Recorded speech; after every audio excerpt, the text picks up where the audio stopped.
Some of the first gold chains date back to the ancient cultures of Iraq and Greece. They were symbols of wealth, royalty, and the divine. Lucky for us, jewelers now make these personal treasures more affordable and more durable than ever.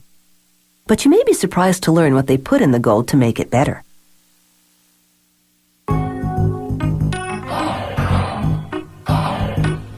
Pure gold is fairly soft and bright yellow, so it's common to create an alloy to strengthen it and alter its color.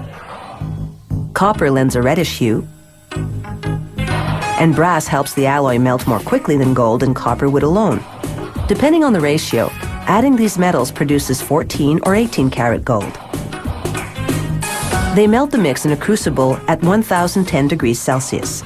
Just 3 of these scoops are enough to make about 5,000 14 karat gold chains.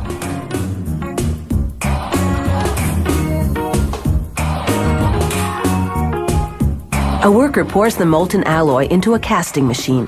Water cools the metal to around 370 degrees Celsius, solidifying it. The metal passes through a round die, which shapes it into a golden rod that's nearly 2 meters long.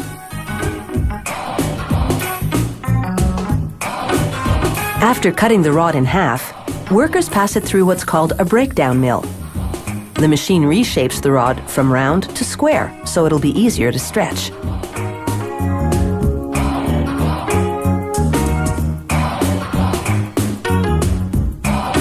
Next stop, a tandem mill. It's got 12 rollers that stretch the rod until it's about as thin as a piece of spaghetti. As it emerges, rollers shape the rod into a coil that's 24 meters long.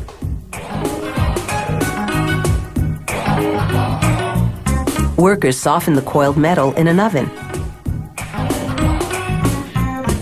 Then they uncoil and continue stretching what's now a wire by passing it through a die lined with industrial diamonds. To prevent overheating, the machine sprays lubricant to cool the wire while reducing it to the width of a human hair, its final size. The wire then winds into a nearly 2,800-meter-long spool.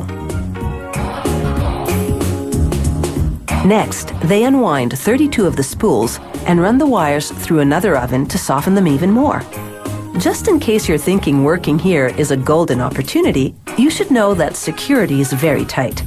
Employees must pass through metal detectors before going home, and wearing jewelry to work is strictly forbidden. This machine makes what's called cable chain. It passes wire through a link and closes it to make another link. The machine makes 600 links per minute.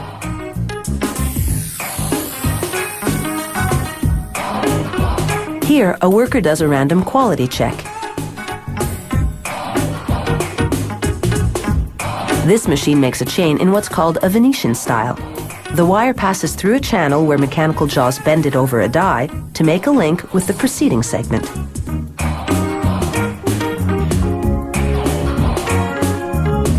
To make what's called a spider style, this machine passes a wire through up to 5 loops before closing the link.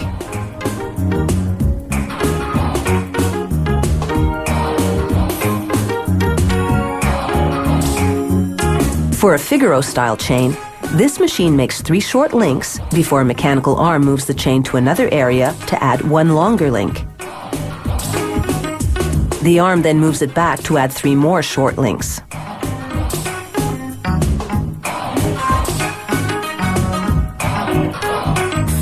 The simplest style is what's called a rope chain. To make it, this machine threads a wire through as many as 2 loops, then closes it to make another loop.